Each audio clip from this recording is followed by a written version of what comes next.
안녕하세요. 저는 아들 둘과 딸 하나를 둔 40대 아버지이자 사랑하는 아내를 둔 남편입니다. 일단 제 아내는 나이가 10살 넘게 어리다고 볼 정도로 동안에다가 피부 관리는 물론 운동도 꾸준히 해서 누가 봐도 예쁘다고 할 정도로 참한 여자입니다. 우리 집은 평화롭고 화목한 집이며 부부 사이도 좋습니다. 또한 커피숍 3곳을 운영하고 있기에 경제적으로는 어려움이 없습니다. 그러나 2년 전 평화롭던 우리 집에 청천벽력 같은 사건이 벌어졌습니다. 그건 바로 아내가 신내림을 받게 되었던 거죠. 신내림을 받기 전에는 여러 사소한 사고들이 있었습니다. 막내가 아파트 내에서 인라인 스케이트를 타다가 차와 부딪히는 사고라든지 저 자신이 고속도로에서 운전을 하던 중 3중 추돌 사고를 당하는 등의 누구나라도 일어날 법한 그런 사건이 발생했었습니다. 또한 아파트 윗집에서는 물이 샌 적이 있어 집 천장을 수리하는 일도 있었던 거죠. 이는 흔한 사건은 아니었지만 살면서 언제든 일어날 수 있는 사건들이었습니다. 그런데 아내와 장모님은 이 모든 일이 아내가 신내림을 받지 않아서 발생한 것이라고 주장하더라고요. 처음에는 믿기 어려운 말에 대해 의심을 했지만 크고 작은 불운한 일들이 계속해서 일어나자 아내와 장모님이 불안한 마음에 점을 보러 다니고 있습니다. 예전에는 아내에게 동자신이 와서 누름 굿을 한 적이 있었는데 그때는 이미 지나간 일이어서 별 다른 신경을 쓰지 않았습니다. 그러나 이번에는 무당을 찾아간 아내와 장모님이 들은 얘기에는 소름이 끼쳤습니다. 무당은 아내의 사주가 신내림을 받아야 하는 사주라고 말했습니다. 아내의 사주에는 원진살, 상문살, 형살, 백호살 등 흉한 부분이 많아 영매를 해야 하는 사주로 판단했다고 합니다. 또한 아내의 사주에는 여자 형제의 영혼이 깃든다는 축토와 육대조부 영혼이 깃든다는 경금이 있는데 이런 경우는 본인이 무병이 생겨 흉한 일을 겪을 수도 있고 본인이 흉한 일을 겪지 않으면 다른 가족에게 영향을 미쳐 다른 가족이 다치거나 죽어나간다고 했습니다. 무당은 신내림을 받아야 하는 사주를 가진 사람이 신내림을 받지 않는다면 신을 부정하고 노하게 만드는 일이라며 그로 인해 좋은 신이 악하게 변해 주변 사람을 치고 다닌다고 설명했습니다. 따라서 신내림을 받을 때까지 불운한 상황을 계속 당하게 되고 사람이 죽어나가는 것이라고 말했습니다. 우리가 몇 개월 사이에 이런 사고를 겪은 것도 다 이런 이유 때문이라며 끝까지 신내림을 받지 않고 버티면 이것은 단지 시작에 불과하며 앞으로 다가올 큰 일을 감당할 수 없을 것이라고 강조했습니다. 그러나 신을 받아들이고 인정하면 현재의 가정이 깨지지 않고 신을 모시며 일상생활이 계속 가능하다고 말했습니다. 그렇지 않으면 앞으로 무슨 일이 일어날지는 아무도 모른다고요. 처음에는 말도 안 되는 소리라고 했지만 듣고 보니 마음이 흔들렸습니다. 그리고 무엇보다 나중에 안 좋은 일이 계속 닥친다면 지금 이 얘기를 듣고 그냥 웃으면서 제 자신이 너무나 원망스러울 것 같았습니다. 말도 안 되는 미신이다. 그럴 리가 없다. 사람 앞 일은 자기 하기 나름이다. 수도 없이 생각했지만 문득 아무리 노력해도 풀리지 않았던 일들이 떠오르면서 어쩌면 그게 운명이고 그들이 말하는 사주팔자일지도 모른다는 생각이 들더군요. 제가 선뜻 결정을 내리지 못하자 장모님이 그러시더군요. 무당 말 무시해서는 안 된다고요. 아무리 그 사람들 말이 믿어지지 않아도 그 사람들은 접신한 사람들이라고 영적인 존재를 부정할 수도 없는 일이라고 했습니다. 쉬운 선택은 아니겠지만 결국 한 번은 거쳐가야 할 일 아니겠냐고요. 신내림을 받고 산속으로 들어가서 무당이 되려는 것도 아니고 가정 깨지지 않고 일상적인 생활이 가능하다고 하니 한 번만 믿고 내림 굿을 받아보자고 했습니다. 물이 엎질러진 후에는 후회해도 소용없는 일이라고요.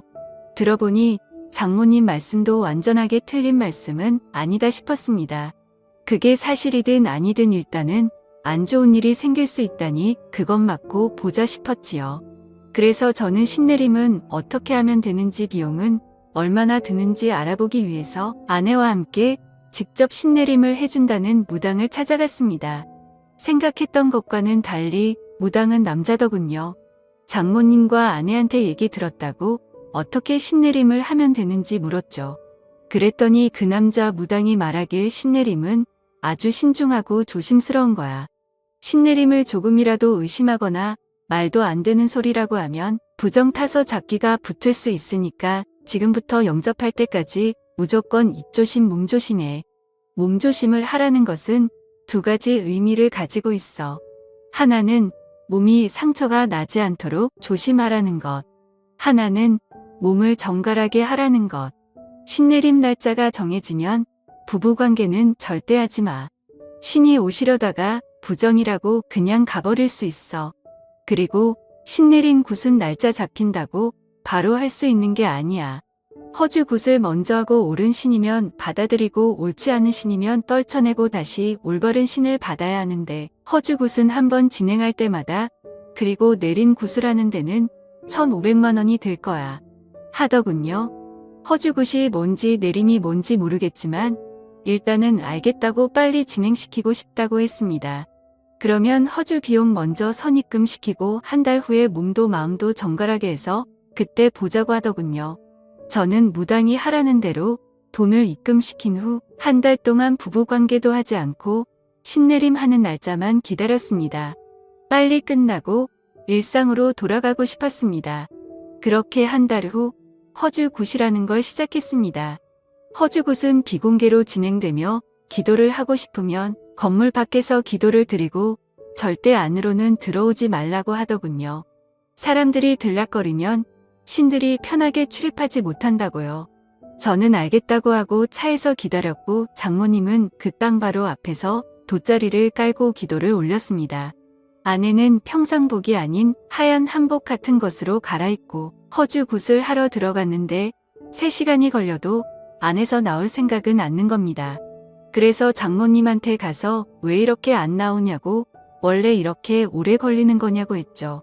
그랬더니 그때 상황에 따라 다르지 않겠냐며 아무래도 일이 잘 안 풀리는 것 같다고 장모님은 더 열심히 기도를 올리셨습니다. 저는 도대체 저 안에서 무슨 일이 일어나는지 궁금했습니다. 어떤 때는 방울소리 같은 것이 요란하게 났다가 어떤 때는 주문을 외우는 듯한 소리가 들렸다가 또 갑자기 조용해지기도 하길래 그 안에 한번 들여다보려고 하다가 관뒀습니다. 혹시나 저 때문에 부정 탔다고 할까 봐서요. 저는 굿이 끝나기만을 기다리며 차에 앉아 있었죠. 그렇게 굿을 시작한 지 5시간쯤 지났을까? 아내가 기진 맥진한 듯 나오더군요. 그런데 그 무당이 아내한테 물을 뿌렸는지 아내가 물에 들어간 것인지 온몸이 흠뻑 젖어 있었고 아내 몸매는 보기 민망할 정도로 겉으로 드러나 있었습니다. 저는 아내가 그러고 있는 게 민망해서 왜 이렇게 옷이 젖어 있냐고 했더니 신이 잘 오지 않는다면서 그 무당이 계속 물을 뿌렸다고 하더군요. 그 또 참 별나게 한다 싶었습니다. 저는 일단 아내 보고 차에 들어가 있으라고 말하며 차로 보내고 그 남자 무당을 만나러 갔습니다. 어떻게 됐냐고 물었죠. 잘 끝났냐고요. 그랬더니 이 남자 무당이 혹시 오기 전에 부정 타는 짓 했냐고 묻더라고요. 저는 그런 적 없다고 말하자 오늘은 좋은 신이 오시지 않았다고 하더군요. 그래서 제가 무슨 소리냐고 시키는 대로 다 했고 한 달간 부부관계도 안 했다고 무슨 부정이 탔느냐고 했죠. 그랬더니 그런 마음에서 부정이 탄 모양이라고 신을 부르는 나를 믿고 신이 오실 때까지 기다려야 되는데 아무래도 신이 오시지 않을 거라는 의심을 한 것 같다면서 허주굿을 한 번 더 해야겠다고 하는 겁니다. 그러면 다시 비용을 800만 원 내야 하냐고 따지듯이 물었더니 선심 쓰듯이 원래는 800만 원인데 어느 정도 진행이 되었으니 500에 해주겠다고 하더군요. 다른 방안이 없다 보니 일단 저는 알겠다고 하고 아내를 데리고 집으로 왔습니다. 집에 도착해서 아내에게 물었죠. 도대체 안에서 무슨 일이 있었냐고.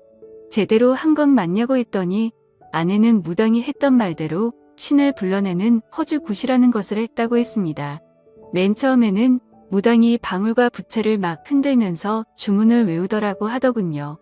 그러더니 그 제자리에서 막 뛰면서 아내한테도 같이 뛰라고 했다더군요.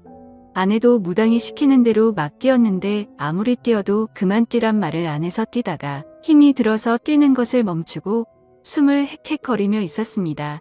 그랬더니 무당이 오셨느냐고 묻더랍니다. 그래서 그냥 힘이 들어서 잠깐 숨 고르고 있는 거라고 했더니 더 뛰라고 했다더군요.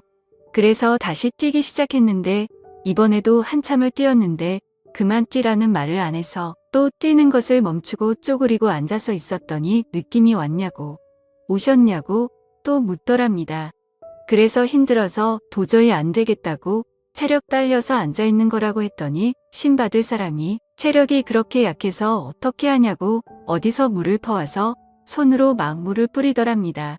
신을 맞이하려면 온몸으로 맞이해야 하는데 이렇게 몸이 젖어 있으면 아무래도 오시기 편할 거라고 하더랍니다. 그때 아내는 남자 무당 앞에서 몸매가 드러나는 것이 아무래도 민망해서 두 팔로 몸을 가리고 있으니 가리지 말고 당당하게 서 있으라고 했다더군요.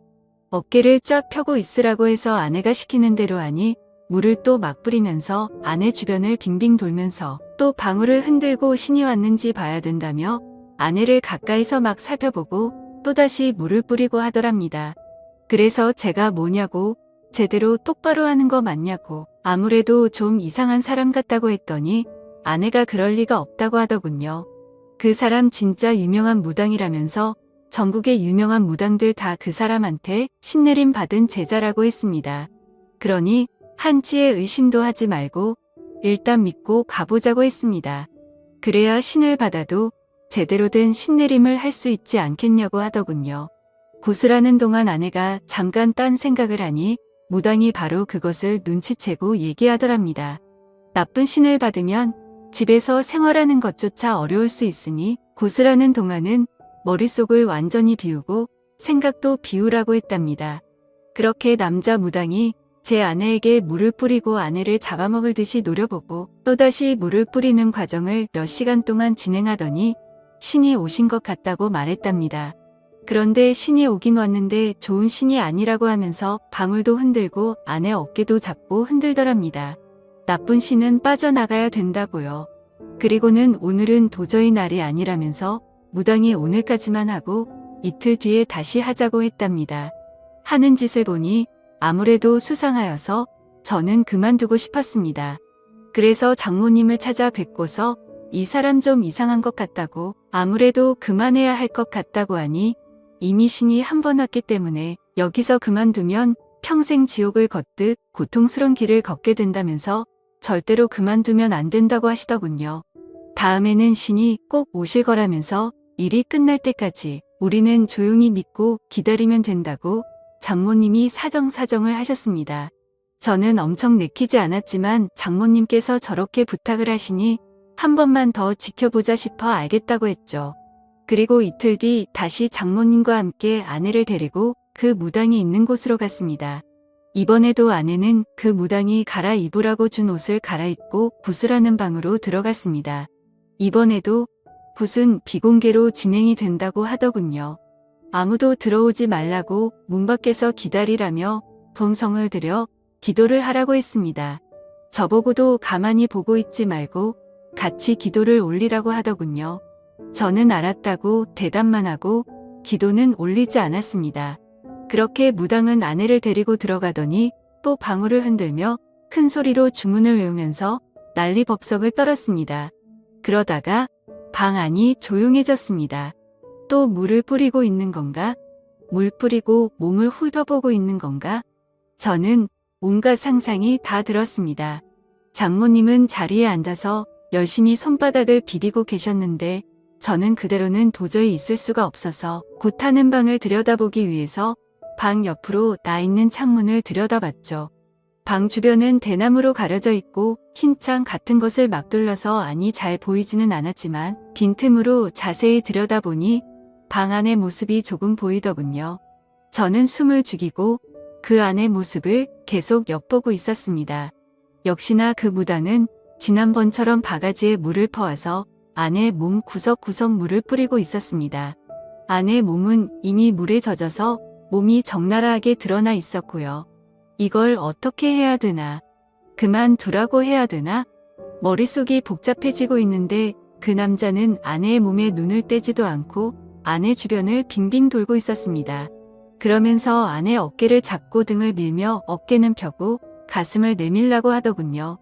아내가 시키는 대로 하니 그 남자 무당은 아내 앞에 무릎을 꿇고 앉아서 아예 대놓고 아내 몸 구석구석을 훑어보고 있었습니다.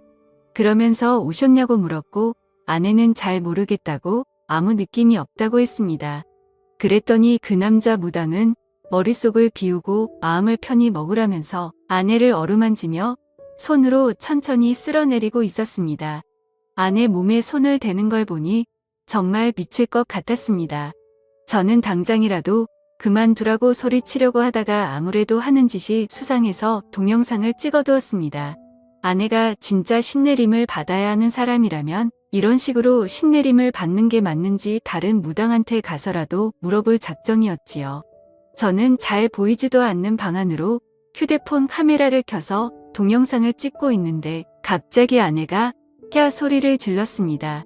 저는 놀라서 다시 아내를 자세히 들여다보니 아내가 입은 윗저고리가 벗겨져 어깨를 다 드러내 놓고 있었습니다. 그리고는 그 무당은 아내의 어깨 위에 다시 물을 뿌리기 시작하더군요. 그러면서 그 무당은 아내가 입고 있는 한복 치마 저고리에 매듭을 확 풀었습니다. 아내는 너무 놀라서 또 소리를 질렀고 동시에 치마는 흘러내려 버렸죠. 그 순간 너무 열이 받아서 창문을 열고 욕을 했습니다. 하지만 창문은 안에서 잠겨져 있어서 열리지가 않더라고요. 저는 주변에 떨어져 있는 큰 돌멩이를 하나 주워 창문을 깨고 창문 안으로 들어갔습니다. 당장 떨어지라고 소리를 질러버렸고 한바탕 난리가 났습니다. 그리고 먼저 나간 아내도 장모님과 옥신각신하며 밖에서 울고 불고 난리가 났더군요. 장모님은 그러면 안 된다고 큰 화를 입게 된다고 저보고 참으라고 했습니다.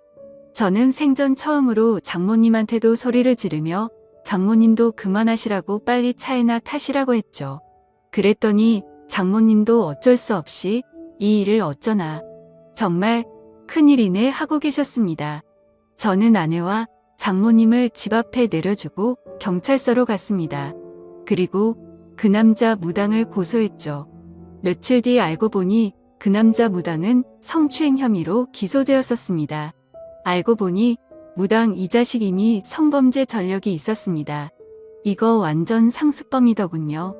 1년 전에도 신내림을 한다며 여성 신도를 끌어들여서 여성의 옷을 벗기는 등 더러운 짓을 해서 고소됐는데 그때는 기소유예 처분만 받았다고 하더군요. 그런데 정신 못 차리고 또다시 똑같은 범죄를 저질러 이번에는 아무리 피해자와 합의를 해도 실형을 피하기는 어려울 것이라고 했습니다. 그렇게 그 인간은 재판을 받게 되었는데 징역 5개월에 집행유예 2년을 선고받았고 성폭력 치료 프로그램 40시간 이수에 5년간 신상 정보 공개를 하게 되었습니다. 그리고 그 사기꾼 성범죄자한테 들어간 돈은 그대로 회수하였습니다. 그 인간이 선고받은 것을 보고도 장모님은 신내림을 받아야 되는데 받다 말아서 어떻게 하느냐고 앞으로가 걱정이라고 말하더군요.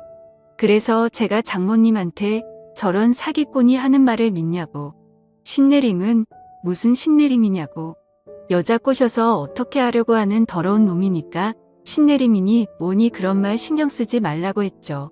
우리 집에 아무 일도 안 일어난다고 말했습니다. 제가 그렇게 열을 올려 열변을 토하듯이 얘기를 하니 장모님은 알겠다고 대답은 했지만 여전히 안절부절 못하시는 것 같았습니다. 그때 그 일이 있고 나서 지금 2년이 지났지만 제가 운영하는 커피 전문점은 여전히 잘 되고 있고 그 무당놈이 얘기한 가시 밭길이나 지옥 같은 고통은 아직 전혀 없습니다. 앞으로도 당연히 없을 거라고 생각합니다. 이번 일로 크게 깨달았죠. 그런 말에 현혹되어 무당을 따라다니면 평생 무당 손에서 놀아나서 무당을 벗어날 수 없게 되고 나중에는 무당의 노예가 된다는 것을요. 그리고 아내한테 얘기했죠. 앞으로 절대 장모님 말 듣고 무당집 같은 데 따라다니지 말고 정 믿음이 필요하면 다른 종교를 가지라고 했습니다. 그런데 가서 너무 맹신하다 보면 당신 정신까지 망가진다고요. 그랬더니 아내도 그렇게 하겠다고 하더군요. 평온했던 가정의 무당 말만 믿고 신내림을 받았다가 정말 큰일 날 뻔했던 일이 이 정도로 끝나서 얼마나 다행인지 모르겠습니다. 앞으로는 그런 말에 현혹되지 않고 현실에 충실하며 살아가려고요. 제 사연을 읽어주셔서 감사합니다.